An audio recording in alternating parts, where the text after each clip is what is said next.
आज हम लोग सीबीएसई का सैम्पल पेपर देखेंगे। सीबीएसई का जो नया सैम्पल पेपर रिलीज़ हुआ है मैथमेटिक्स का, स्टैंडर्ड मैथमेटिक्स का टर्म 2 का हम लोग देखेंगे। क्वेश्चन देखेंगे। Question number 1।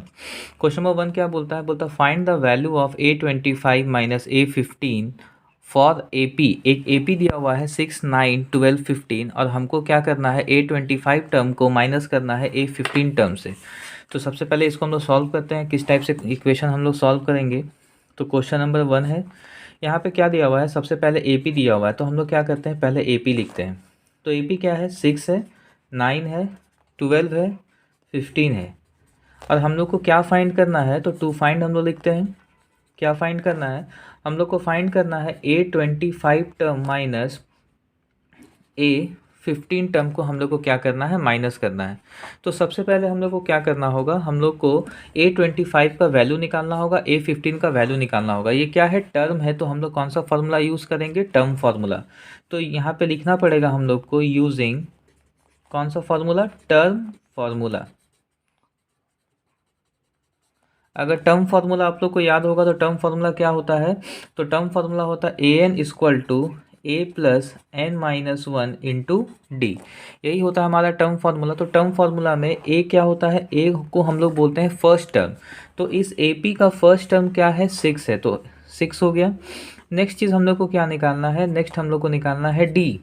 तो डी को हम लोग क्या बोलते हैं? D is nothing but common difference बोलते हैं। तो कॉमन डिफरेंस क्या होता है? तो कॉमन डिफरेंस होता है second term minus first term, that is 9 minus 6। तो डी का जो वैल्यू होगा वो कितना हो जाएगा? 9 माइनस 6 इज़ नथिंग बट 3। ये हो गया। अब यहाँ पे क्या हो गया? अब हमको नेक्स्ट चीज़ देखना है एन। तो यहाँ पे अगर हम लोग बात कर रहे हैं for 25th term, for 25th term, तब उसके लिए n का वैल्यू कितना हो जाएगा? n का वैल्यू हो जाएगा 25। अगर हम लोग बात कर रहे हैं फॉर 15th टर्म, अगर हम लोग 15 टर्म के बारे में बात कर रहे हैं तो n का वैल्यू कितना हो जाएगा? 15 हो जाएगा। ठीक है, बाकी सारा a और d दोनों के लिए ही क्या रहेगा? सेम रहेगा। तो हम लोग सबसे पहले हम लोग यूज़ करते हैं A25, देखते हैं कैसे निकालते हैं। तो A25 कैसे होगा? तो A25 का हम लोग वैल्यू लिखते हैं टर्म फार्मूला के हिसाब से। तो सबसे पहले लिखना है A, तो यहाँ पे लिखते हैं A प्लस एन। कौन से टर्म के लिए बात कर रहे हैं? 25 टर्म के लिए बात कर रहे हैं। तो n का वैल्यू कितना हो जाएगा? n का वैल्यू हो जाएगा 25। यहाँ पे है n का वैल्यू 25 माइनस 1, फॉर्मूला देख के है ना, minus 1 into D. Next step में हम लोग क्या करेंगे? सबका वैल्यू यहाँ पे हम लोग इक्वेट करेंगे। तो यहाँ हो जाएगा A25 इक्वल टू ए का वैल्यू कितना है? 6, तो यहाँ लिखना होगा 6 प्लस 25 माइनस 1 कितना होता है? 24, यहाँ लिख दिया 24 मल्टीप्लाई डी का वैल्यू कितना है? 3। तो इसको हम लोग अब सॉल्व करेंगे। तो यहाँ पे क्या करना होगा? A25 का जो वैल्यू है वो कितना हो जाएगा? 6 प्लस 24 इंटू 3 कितना होता है? 72। अब इसको क्या करना है? ऐड करना है। तो A25 का जो हमारा वैल्यू होगा 72 प्लस 6 इज़ नथिंग बट 78। ये हमारा A25 का वैल्यू निकल गया। अब इसी की तरह हमको क्या करना है? हमको निकालना है, किसका वैल्यू निकालना है? A15 का निकालना है वैल्यू, तभी तो दोनों को माइनस कर पाएंगे। तो हम लोग निकालते हैं A15 का वैल्यू। तो A15 का वैल्यू कैसे निकलेगा? A15 का वैल्यू निकालने के लिए वापस हम लोग को लिखना पड़ेगा A प्लस एन का वैल्यू 15 टर्म के लिए ना, फॉर 15 टर्म एन का वैल्यू कितना है? 15। तो यहाँ लिखना होगा 15 minus 1 into D. Next step में हम लोग क्या करेंगे? डी का वैल्यू को हम लोग क्या करेंगे? इक्वेट करेंगे। तो डी का वैल्यू क्या करते हैं? डी और ए का वैल्यू हम लोग क्या करते हैं? जो पहले प्रीवियस में हम लोग निकाले हैं उसी को हम लोग पुट करते हैं। तो यहाँ पे लिखेंगे A15 इक्वल टू ए का वैल्यू कितना है? 6, तो यहाँ लिख देंगे 6 प्लस 15 माइनस 1 कितना होता है? 14 इंटू डी का वैल्यू कितना होता है? 3। तो A15 का जो वैल्यू होगा वो 6 प्लस 14 इंटू 3 कितना होता है? 42। तो A15 जो हमारा वैल्यू होगा वो कितना हो जाएगा? 6 प्लस 42 इज़ नथिंग बट 48। हमारा A15 भी आ गया है, A78 भी आएगा। क्वेश्चन में क्या करना है? A25 माइनस A15 करना है। तो हम लोग यहाँ पे करते हैं, क्या करना है? A25 minus A15। तो A25 का वैल्यू कितना है? तो A25 का वैल्यू है हमारा 78, माइनस किससे करना है? 48 से। इसको माइनस करने के बाद हमारा वैल्यू कितना आएगा? 30। ठीक है, तो दैट्स आवर आंसर। ठीक है, A25 माइनस A15 का वैल्यू कितना होता है? 30 होता है।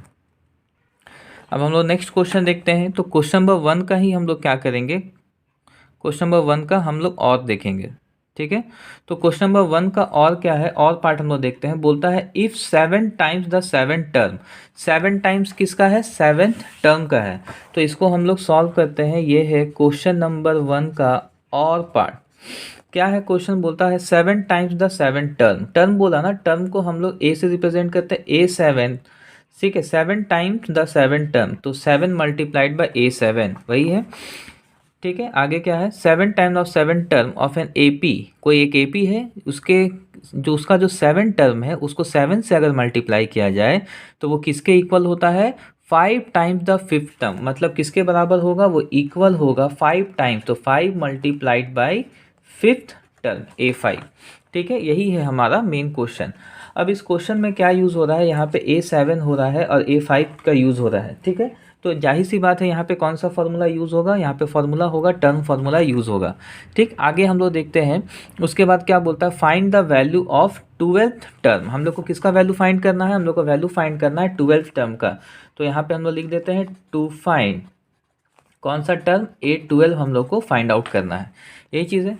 तो सबसे पहले हम लोग को क्या यूज़ करना है, यहाँ पे वापस से लिखना पड़ेगा यूजिंग टर्म फार्मूला, ठीक है।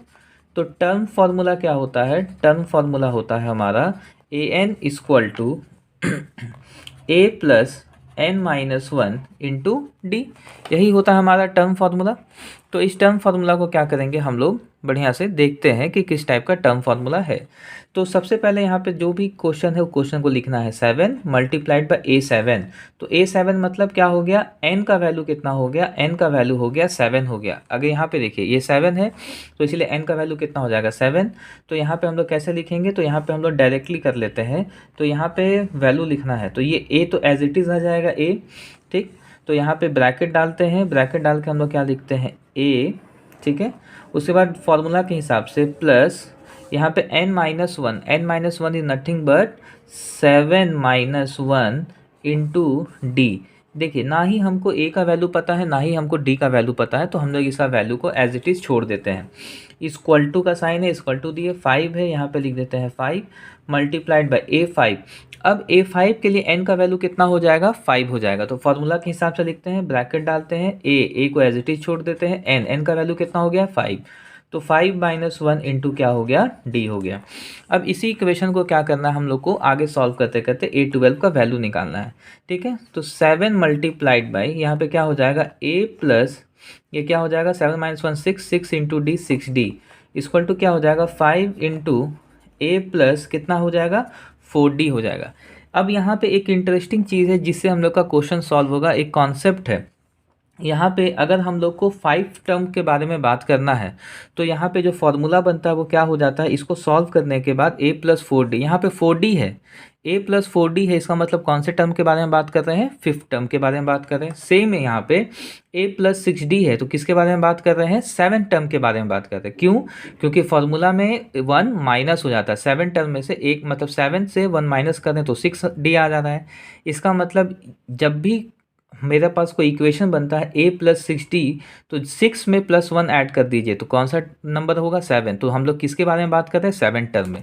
तो यहाँ पे a प्लस 6d कौन सा नंबर है, 7 टर्म है। a प्लस 4d कौन सा टर्म है, 5th टर्म है। अगर ये कॉन्सेप्ट समझ में आ गया तो ये क्वेश्चन ऑटोमेटिकली हाफ सॉल्व हो चुका है। बस आगे हमको क्या करना है, इसको सिंप्लीफाई करना है। तो चलिए हम लोग क्या करते हैं, इसको हम लोग सिंप्लीफाई करते हैं। तो ये 7 इससे मल्टीप्लाई हो जाएगा तो ये हो जाएगा 7a, और 7 6 से मल्टीप्लाई हो जाएगा तो 42d इक्वल टू, इससे करते हैं मल्टीप्लाई तो ये हो जाएगा 5a, और इससे मल्टीप्लाई करेंगे तो कितना हो जाएगा, प्लस हो जाएगा 20d। हम लोग क्या करेंगे, सारे वैल्यूज़ को इक्वल टू के उस साइड लेके आ जाते हैं। यहाँ पे है 7a, 5 को इक्वल टू उधर लेके आ जाएंगे तो ये हो जाएगा -5a, प्लस ये कितना है 42d, इसको इक्वल टू के इधर लेके आ जाएंगे तो हो जाएगा -20d इक्वल टू कितना हो जाएगा 0। अब इसको हम लोग सॉल्व करते हैं तो 5a minus 2a is nothing but 2a, 42 minus 20 is nothing but 22, तो 22d इक्वल टू 0। ये सॉल्व हो चुका है। इसको हम लोग और भी सिंप्लीफाई कर सकते हैं। ये दोनों में ही क्या कॉमन आ रहा है, 2 कॉमन आ रहा है, तो 2 को हम लोग निकाल देते हैं। यहाँ पे क्या बचेगा, a plus 11d equal to क्या हो गया 0। इस 2 मल्टीप्लाई में है, इधर आ जाएगा तो डिवाइड में, तो यहाँ पे क्या हो जाएगा, ये हो जाएगा a plus 11d equal to 0/2। और 0/2 इज़ नथिंग बट 0, तो इसका मतलब a प्लस 11d का जो वैल्यू है वो कितना आ गया, 0 आ गया। ठीक है, ये हमारा क्वेश्चन सॉल्व हो गया। मतलब कैसे सॉल्व हो गया, हम लोग को कौन सा टर्म फाइंड करना था, हम लोग को टर्म फाइंड करना था 12। हम क्या बोले, 12 टर्म का अगर हम लोग फॉर्मूला को वेरीफाई करेंगे, मतलब इसमें डालने के बाद जब हम लोग इसको सॉल्व करेंगे, इसको देखिए कैसे सॉल्व करते हैं। ठीक है, यहीं पे हम लोग करते हैं 12 टर्म के लिए ना, तो 12 टर्म के लिए n का वैल्यू कितना हो जाएगा, n का वैल्यू हो जाएगा 12। फॉर्मूला यही फॉर्मूला यूज़ करते हैं, तो यहाँ लिखते हैं a12 equal to a plus कितना हो जाएगा 12 माइनस 1 इंटू डी। तो यहाँ पे हो जाएगा a12 का वैल्यू हो जाएगा a प्लस 12 माइनस 1 कितना होता है 11d। और देखिए तो a प्लस 11d का वैल्यू हम लोग निकाल चुके हैं ना, a प्लस 11d का वैल्यू कितना है 0, तो इसके जगह पे हम लोग क्या वैल्यू पुट कर देंगे 0, तो a12 का जो मेरा a12 टर्म जो मेरा है वो कितना है 0। यही हमारा क्वेश्चन सॉल्व हो गया। हम लोग नेक्स्ट क्वेश्चन देखते हैं, क्वेश्चन नंबर 2 देखते हैं। ठीक है, क्वेश्चन नंबर 2 क्या है, ये देखिए, ये सारा सॉल्यूशन आप लोग को सीबीएसई के वेबसाइट में मिल जाएगा, लेकिन सॉल्यूशन देखना और सॉल्यूशन का एक करेक्ट वे जानना दोनों ही अलग बात होता है। तो यहाँ पे हम लोग सॉल्यूशन कैसे हुआ, किस फॉर्मूला के बेसिस पे हुआ, क्या स्टेप थे, हम लोग वो स्टेप देख रहे हैं। ठीक है, चलिए तो हम लोग देखते हैं कौन सा क्वेश्चन देखते हैं, क्वेश्चन नंबर 2 देखते हैं। बोलता है find the value of m so that the quadratic equation, एक क्वाड्रेटिक इक्वेशन है मेरा mx ब्रैकेट में 5x minus 6 equal to 0 has 2 equal root. अगर आप लोग को पता होगा तो ये किसका क्वेश्चन है, तो ये क्वेश्चन है डिस्क्रिमिनेंट निकालने का। ठीक है, डिस्क्रिमिनेंट हम लोग निकालेंगे। ठीक है, डिस्क्रिमिनेंट क्या होता है फॉर्मूला, तो सबसे पहले हम लोग यहाँ पे इसको टेक्निक्स देखते हैं कि कैसे इसको हम लोग सॉल्व करते हैं। तो क्वेश्चन नंबर 2 में हम लोग को क्या बोला है, सबसे पहले लिखना है टू फाइंड। क्या फाइंड करना है, हम लोगों को m फाइंड करना है। ठीक है, m का वैल्यू फाइंड करना है। एक क्वाड्रेटिक इक्वेशन दिया हुआ है,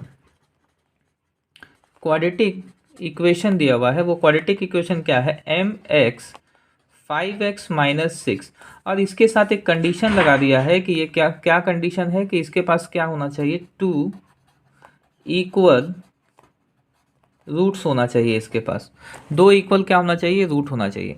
तो हम लोग क्या करेंगे, डिस्क्रिमिनेंट वाला फॉर्मूला अगर आप लोग को पता होगा तो हम लोग को जानते हैं कि 2 इक्वल रूट होने के लिए एक कंडीशन होता है, that is nothing but B square minus 4ac होता है। ठीक है, यही कंडीशन होता है हमारे लिए।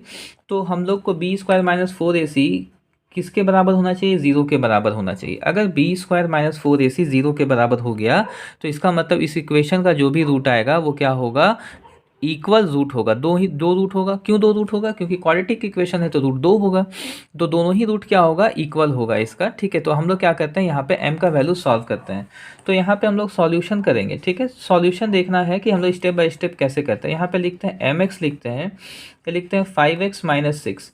अब यहाँ पे ये हमारा क्वाड्रेटिक इक्वेशन है, इस क्वाड्रेटिक इक्वेशन में ना ही हमको a पता है, ना ही b पता है, ना ही c पता है। तो सबसे पहली बात क्या करना होगा, इसको सिंप्लीफाई करना होगा। तो सिंप्लीफाई मतलब क्या होगा, ये mx को 5x से मल्टीप्लाई करना होगा, फिर ये mx को किससे मल्टीप्लाई करना होगा, माइनस 6 से मल्टीप्लाई करना होगा। तो इसको सॉल्व करते हैं तो ये क्या हो जाएगा 5mx स्क्वायर। ठीक है, ये हमारा हो गया सॉल्यूशन, कितना हो गया 5mx स्क्वायर।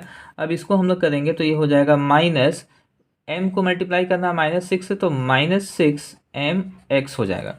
यही है। अगर हम लोग अपना क्वाड्रेटिक इक्वेशन को लिखें तो किस टाइप का लिखते हैं हम लोग, क्वाड्रेटिक इक्वेशन लिखते हैं X square ax square plus bx plus c equal to 0, यही रहता है।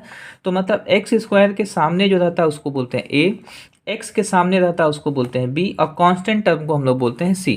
तो आइए देखते हैं, इसी से हम लोग मैच करते हैं। तो एक्स स्क्वायर के सामने क्या है 5m, तो एक्स स्क्वायर के सामने जो रहता है उसको क्या बोलते हैं a, तो a का वैल्यू कितना हो गया, a का वैल्यू हो गया है 5m। x के सामने जो रहता है उसको हम लोग बोलते हैं b, तो x के सामने क्या है 6m, और इसके साथ वाला साइन भी लेना है। तो क्या हो जाएगा, b का वैल्यू कितना हो जाएगा माइनस 6m। अभी देखते हैं कांस्टेंट। कांस्टेंट यहाँ पे कहीं पे कांस्टेंट दिखता है क्या, यहाँ पे कहीं पे कांस्टेंट नहीं दिख रहा है। दैट मीन्स c का वैल्यू कितना हो गया है, c का वैल्यू हो गया है 0। यहाँ तक तो उम्मीद है कोई प्रॉब्लम नहीं होगा आप लोग को। तो यहाँ तक हम लोग a, b और c का वैल्यू निकाल चुके हैं। अब हम लोग को क्या करना है, सिंपली अपने जो इक्वेशन है वो इक्वेशन में जस्टिफाई करने के लिए वैल्यू डालना होगा।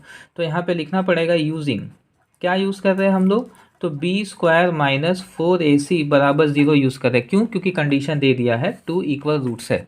तो आइए हम लोग डालते हैं बी स्क्वायर का वैल्यू। तो बी स्क्वायर मतलब क्या हो गया, माइनस 6m का होल स्क्वायर, माइनस 4 लिखते हैं a, ए का वैल्यू कितना है, तो ए का वैल्यू है 5m इंटू सी का वैल्यू कितना है 0, ठीक है। सी का वैल्यू कितना हो गया है 0, ठीक है। तो यहाँ पे हम लोग डालते हैं सी का वैल्यू 0, ठीक, इक्वल टू क्या हो गया है 0, ठीक। यहाँ तक हम लोग कंडीशन सॉल्व कर ली। अब इसको आगे देखना है, ठीक है, और तो कहीं कुछ है नहीं ऐसा कुछ। तो -6 का स्क्वायर कितना होता है, -6 का स्क्वायर तो 36, m का स्क्वायर होता है m स्क्वायर। यहाँ पे देखते हैं माइनस, यहाँ पे अगर आगे हम लोग इसको सॉल्व करते हैं तो इसको सॉल्व करेंगे तो किस टाइप का इक्वेशन आएगा हमारा, तो यहाँ पे आ जाएगा 5 4 ज़ा 20, 20m into 0, anything multiply by 0 is equal to 0, तो ये हो गया 0। तो ये कितना हो जाएगा 36m स्क्वायर इक्वल टू कितना हो जाएगा 0। अब यहाँ पे हम लोग को वैल्यू निकालना है, तो वैल्यू तो यहाँ पे क्या करेंगे 36 मल्टीप्लाई में है, इधर आ जाएगा तो डिवाइड में, तो m स्क्वायर इक्वल टू क्या हो जाएगा 0/36, 0/36 इज 0, ठीक है। तो यहाँ पे क्या हो जाएगा m स्क्वायर का वैल्यू हो जाएगा 0, डैट मीन्स m का वैल्यू कितना हो जाएगा 0 हो जाएगा, ठीक है। यही इक्वेशन है, ठीक है।